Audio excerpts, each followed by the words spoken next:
Hello everyone. This is the principle of inheritance and variation topic and आज जो MCQ हैं वो इस टॉपिक से रिलेटेड हैं that is very important for NEET as well as CBSE board student जो twelfth में हैं। तो चलिए समय ना बर्बाद करते हुए इस सेशन को स्टार्ट करते हैं। और दो पार्ट होंगे बेटा इसके। तो जितने भी क्वेश्चन इंपॉर्टेंट हैं मुझे लगते हैं देखिए इजी क्वेश्चन तो आप लोग सॉल्व कर लेंगे, लेकिन जो थोड़ा सा कन्फ्यूज़न जहाँ पर आपके माइंड पर आता है जो लगता है थोड़ा सा टफ है तो उनका फुल डिस्क्रिप्शन इस वीडियो में होगा।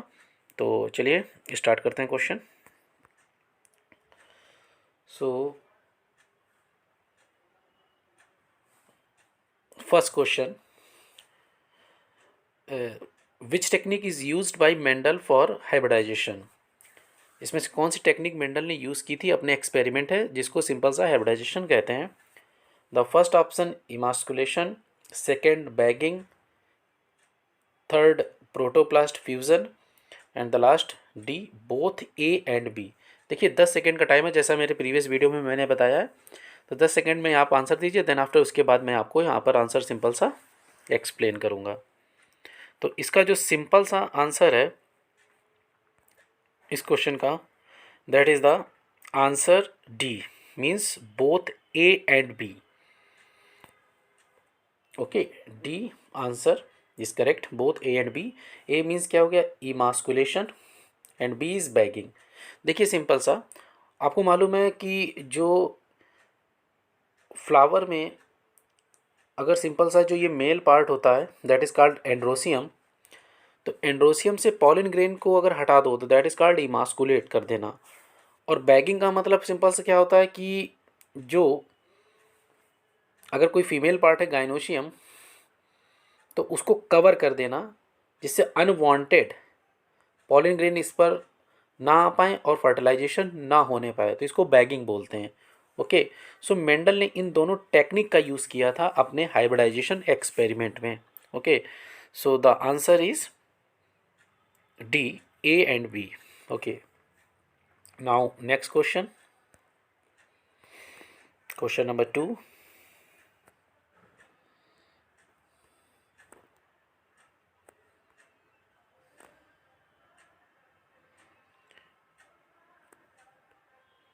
Okay, a useful process for determining whether an individual is homozygous या heterozygous is। एक कौन सा यूज़फुल प्रोसेस है जिसके द्वारा ये डिटरमाइन किया जाएगा कि जो भी इंडिविजुअल है वो होमोजाइगस है या heterozygous. Option A cross breeding, B self fertilization, C back crossing या D test cross. You have 10 second to complete this question. So answer is D, test cross. Okay, answer is test cross. देखिए first of all आपको ये मालूम होना चाहिए कि homozygous और heterozygous क्या है। देखिए अगर सिमिलर गैमेट हैं, ये जो एलिल्स हैं are similar, that are called homozygous, और अगर बेटा डिसिमिलर हैं तो that are called heterozygous. Okay, अब सिंपल सा टेस्ट क्रॉस के द्वारा ये कैसे प्रूफ होगा कि जो इंडिविजुअल है होमोजाइगस या हेट्रोजाइगस। तो आपको सबसे पहले टेस्ट क्रॉस मालूम होना चाहिए। तो मैं आपको बता रहा हूँ, सपोज दैट जैसे ये टाल प्लांट है, ये डॉर्फ प्लांट है, होमोजाइगस हेट्रोजाइगस। इसका गैमेट क्या होगा, टी। इसका गैमेट क्या होगा, स्मॉल टी। इन दोनों में क्रॉस कराएंगे तो सिंपल सा F1 जनरेशन में जो भी प्लांट आएंगे वो आएंगे capital T small T. Clear. अब यहाँ ध्यान से सुनिए, अगर ये जो F1 जनरेशन आपकी आई है ये, इसका क्रॉस रिसेसिव पेरेंट से कराएं तो इसको बोलते हैं test cross, that is called test cross. Okay, और अगर इसी का क्रॉस मतलब ये जो दिख रहा है F1 जनरेशन का, इसका क्रॉस अगर डोमिनेट पेरेंट से कराएं या रिसेसिव से कराएं तो उसको बोलते हैं back cross, that is called back cross. देखिए कंफ्यूज मत होइएगा बिल्कुल, मैं फिर से यहाँ पर रिपीट कर रहा हूँ, आप समझ लीजिएगा क्योंकि ये बहुत इंपॉर्टेंट पॉइंट है। जो F1 जनरेशन में ऑफ ए स्प्रिंग आएगी जो आई थी कैपिटल टी स्मॉल टी, अगर इसका क्रॉस रिसेसिव पेरेंट से हो, जो स्मॉल टी था बेटा, तो इसको बोल देते हैं टेस्ट क्रॉस। क्लियर। और अगर इसका क्रॉस, ये जो F1 जनरेशन है, इसका क्रॉस डोमिनेंट से पेरेंट से कराएं या रिसेसिव से कराएं, ठीक है, तो इसको सिंपल सा बोलते हैं बैक क्रॉस।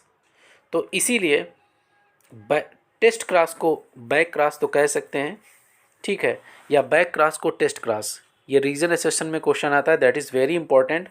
तो इसको कैसे आप सॉल्व करेंगे कि test cross is back cross या back cross is test cross, ठीक है। तो सिंपल सा है, इसका आंसर ये हो जाएगा कि आप देख रहे हैं कि जो बैक क्रॉस है वो दोनों साइड से हो रहा है, ठीक है। दैट्स वाई बैक क्रॉस को हम लोग टेस्ट क्रॉस भी कह सकते हैं। क्या ये सही रहेगा? या टेस्ट क्रॉस को हम लोग बैक क्रॉस भी कह सकते हैं। इसका आंसर आप लोग मेरे नेक्स्ट जो अपकमिंग वीडियो है उसमें आपको मैं एक्सप्लेन करूँगा properly.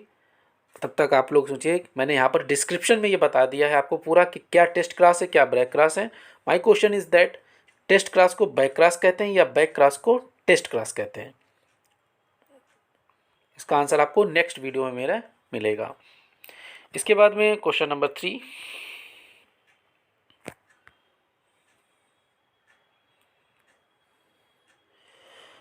One equal to one ratio shows option A monohybrid cross, B dihybrid cross, C back cross या D dihybrid test cross. तो आप इसको 10 सेकंड में सॉल्व कीजिए। देखिए मुझे लगता है इन 10 क्वेश्चन में जो मैं डिस्क्रिप्शन दे रहा हूँ इस टॉपिक से आपको क्वेश्चन श्योर मिलेगा आपके एग्जामिनेशन में। तो प्लीज़ इसको बिल्कुल कायदे से समझिएगा और जहाँ पर भी कन्फ्यूजन हो रिपीट करके वीडियो देख लीजिएगा। देखिए इसका आंसर जो है वो सिंपल सा क्या आपका है, dihybrid test cross. Reason देखिए, टेस्ट क्रॉस का जो रेशियो आता है वो ऑलवेज, अगर मोनो हाइब्रिड टेस्ट क्रॉस है तो रेशियो 1:1 आएगा, और अगर डाइब्रिड क्रॉस है तो रेशियो क्या है, उतने ही आप 1 लिख देंगे, 4 टाइम्स आपका रेशियो आ जाएगा, ठीक है। तो ये हो, तो इसका क्या हो जाएगा, सिंपल सा डाइब्रिड क्रॉस है तो यहाँ पर जो ये डबल है इसको 2 टाइम्स और कर देंगे तो हो जाएगा 4 टाइम्स, ठीक है। तो डाइब्रिड टेस्ट क्रॉस का रेशियो सिंपल क्या, 1:1:1:1 रेशियो आ सकता है। Next question, question number 4, test cross is, देखिए टेस्ट क्रॉस बैक क्रॉस से क्वेश्चन बहुत पूछे जाते हैं, इसीलिए मैं बार बार इनको रिपीट कर रहा हूँ। जितने टाइप से क्वेश्चन आ सकते हैं उतने टाइप के क्वेश्चन को मैं लेके आया हूँ, ठीक है, जिससे आप लोग एग्जाम में किसी भी तरीके से कन्फ्यूजन वहाँ पर आपको क्रिएट ना हो। ओके, टेस्ट क्रॉस क्या है मैंने सिंपल सा बताया था। अब देखिए ऑप्शन चारों, तो this is the test cross.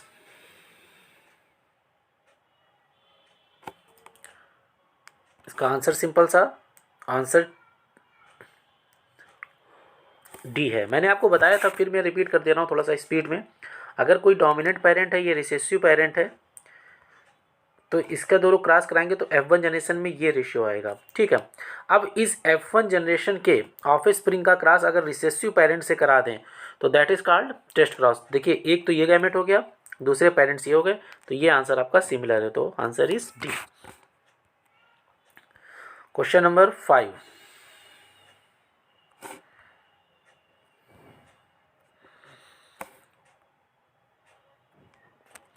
the distance between the genes on the chromosome is more than the genes shows.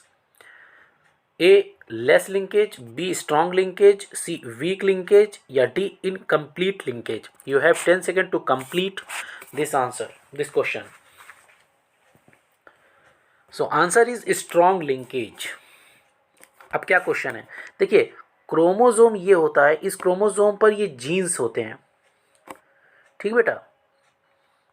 अगर जीन्स जितने पास होंगे उतने टाइटली लिंक्ड होंगे, और जितने टाइटली लिंक्ड होंगे उसमें उतना ही स्ट्रॉन्ग लिंकेज होगा। लिंकेज इसी को बोलते हैं जो क्रोमोसोम आपस में लिंक हो जाए, that form the linkage. Okay, so option is B correct. हाँ, अगर क्रोमोसोम पर ये जीन्स दूर दूर है तो लिंकेज भी कम होगा और इनमें क्रॉसिंग ओवर ईजिली हो जाएगा। तो यहाँ पर 2 क्वेश्चन आपके क्लियर हो गए। एक तो लिंकेज वाला क्वेश्चन आ जाता कि क्रॉसिंग ओवर लिंक्ड जीन में ज़्यादा पॉसिबल होता है या नॉन लिंक्ड में, या जो क्लोजली रिलेटेड जीन्स हैं या दूर दूर जीन्स हैं जो लॉन्ग डिस्टेंस पर हैं, तो जो लॉन्ग डिस्टेंस पर जीन में उनमें क्रॉसिंग ओवर ईजिली होता है। ओके, इसके बाद में question number 6 very important.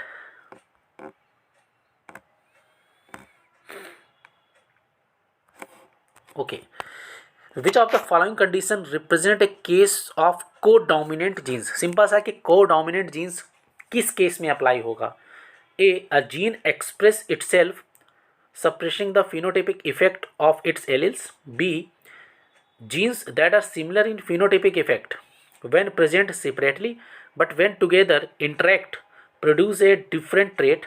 Option C, alleles both of which interact to produce an effect in homozygous condition. And the last option D is alleles both of which interact to produce an independent effect in homozygous condition. Very important question बेटा, तो इसको आप लोग question को देखिए, 10 second है, please complete कीजिए इसको।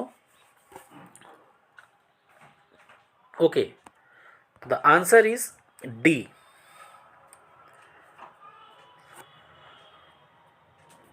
The answer is D, alleles both of which interact to produce an independent effect in homozygous condition. देखिए कोडोमिनेंस में सिंपल क्या है, जो ब्लड ग्रुप का एग्जाम्पल है दैट इज द कोडोमिनेंस। ठीक है, वो ब्लड ग्रुप जो है उसमें ABO ब्लड ग्रुप होता है। ठीक है, और इसमें जब दो जीन्स एक साथ में आते हैं तब ब्लड ग्रुप फाइंड होता है। जैसे ए ब्लड ग्रुप को रिप्रेजेंट करेगा IA या I। ठीक है, तो यहाँ पर क्या होता है, जब दोनों जीन्स साइमल्टेनियसली डोमिनेंट फॉर्म में आ जाते हैं अपनी जनरेशन में, तो दैट रिप्रेजेंट द कोडोमिनेंस। तो option D is correct. Alleles both of which interact to produce an independent effect in heterozygous condition. Next question, question number 7. Blood grouping in human is controlled by, very important, A, 4 alleles in which IA is dominant. IA means immunoglobulin A, IB means immunoglobulin B, मैं पहले ही बता रहा हूँ. Option B, 3 alleles in which IA and IB are dominant.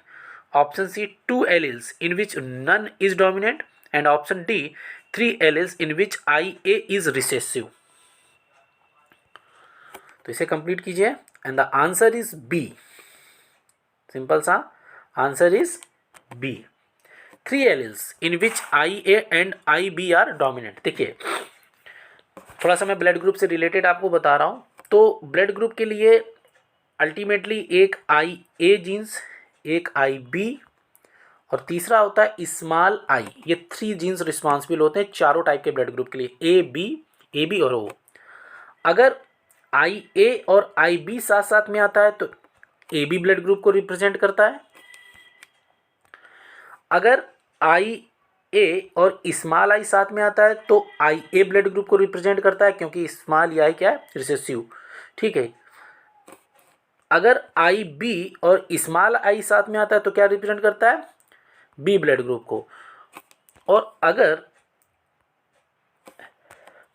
IA और IB दोनों आते हैं, देखिए डोमिनेंट फॉर्म में है, तो AB ब्लड ग्रुप को रिप्रेजेंट करते हैं, और यही कोडोमिनेंस का एग्जाम्पल भी है, क्योंकि इसमें दोनों डोमिनेंटली अपनी ऑफ स्प्रिंग में ट्रांसफर हो रहे हैं। तो यहाँ पर सिंपल सा क्या आंसर हो जाएगा, 3 alleles in which IB and IA are dominant. Okay, तो बी आंसर इज करेक्ट, क्योंकि IA भी डोमिनेंट, IB डोमिनेंट और स्मॉल I, ये 3 alleles हैं जो ABO ब्लड ग्रुप के लिए रिस्पॉन्सिबल हैं, और इनसे कलेक्टिवली 4 ब्लड ग्रुप फॉर्म होते हैं। The next question is too important. देखिए मैंने इस पूरी जो सीरीज में बना रहा हूँ MCQ की, ठीक है, तो जो नीट की प्रिपरेशन कर रहे हैं या जो क्लास 12th के स्टूडेंट हैं या और भी जो अन्य कम्पिटिटिव स्टूडेंट हैं, तो ये सारे क्वेश्चन कहीं ना कहीं बायो के आते ज़रूर हैं। तो ये इंपॉर्टेंट ही इसमें आपको मिलेंगे। ऐसे ऐसे क्वेश्चन मैं नहीं रख रहा हूँ ईजिली, क्योंकि वो तो जो आप लोग चैप्टर से स्टडी करेंगे तो कर सकते हैं, बट ये क्वेश्चन मोस्टली पूछे जाते हैं। हाँ, now the question is name the disorder caused by the trisomy of sex chromosome. A, Down syndrome, B, Klinefelter syndrome, C, Turner syndrome and D, Edward syndrome. देखिए तब तक आप क्वेश्चन सॉल्व कीजिए। देखिए ये चारों डिसीज आपको मालूम होनी चाहिए, और मेरा नेक्स्ट वीडियो जो आ रहा है वो जेनेटिक डिसऑर्डर पर ही है, जिसमें मैं आपको पूरा क्लियर करूंगा कि मेंडेलियन और नॉन मेंडेलियन डिसऑर्डर कौन कौन से हैं और ट्राइसोमी मोनोसोमी कंडीशन क्या है। तो इसका सिंपल सा जो आंसर है दैट इज द क्लाइनफिल्टर सिंड्रोम। तो ऑप्शन इज बी करेक्ट। देखिए डाउन सिंड्रोम, क्लाइनेफिल्टर सिंड्रोम इनकी कंडीशन है, तो यहाँ डिटेल में अगर डिस्कशन करेंगे तो बहुत ज़्यादा हो जाएगा। मैं ये बता दे रहा हूँ कि नॉर्मल ह्यूमन में 46 क्रोमोसोम होते हैं, बट क्लाइनेफिल्टर सिंड्रोम में क्रोमोसोम हो जाएगा 47। ओके, तो ये एबनॉर्मेलिटी क्रिएट हो जाती है। और ट्राइसोमी का मतलब होता है +1। ओके, ये भी हो गया। Question number 9,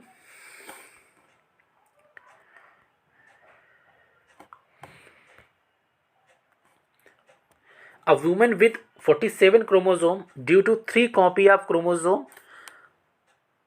21 is characterised by, मतलब 21 क्रोमोसोम जो नंबर होता है उस पर एक एडिशनल कॉपी ऐड हो गई तो ओवरऑल क्रोमोसोम हो गए 47, तो उससे कौन सा डिसऑर्डर क्रिएट होगा?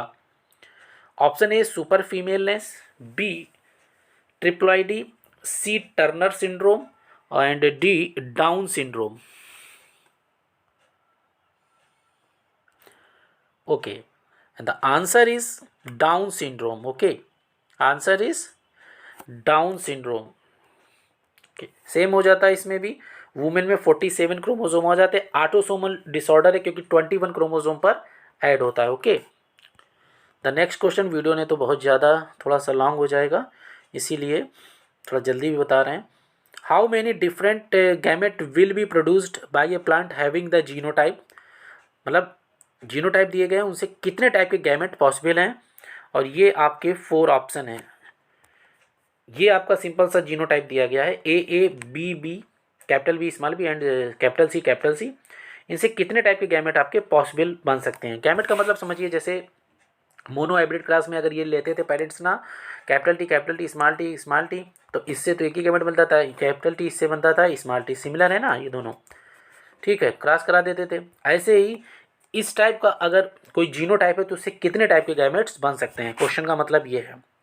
And the answer is 2। Okay बेटा, 2 टाइप के गैमेट इससे सिंपल सा बन जाएंगे। तो A option is correct. Okay, तो आई थिंक कि ये जो पूरा वीडियो है आपको अच्छा लगा होगा, ये आपके लिए बहुत ही यूज़फुल है। तो प्लीज़ अगर मेरी हार्ड वर्क जो मैं बना रहा हूँ आपके लिए अगर ठीक लग रहा है तो चैनल को लाइक कीजिए, सब्सक्राइब कीजिए, और ऐसे ही वीडियो मैं बनाता रहूँगा। थोड़ा सा टाइम लगता है, कंटेंट को ध्यान में रख के कोशिश करता हूँ कि आपके लिए अच्छा कंटेंट लाऊँ, जिससे जो एग्ज़ाम है या कहीं पर भी जाएँ तो आपको किसी भी प्रकार की प्रॉब्लम ना हो। तो थैंक यू।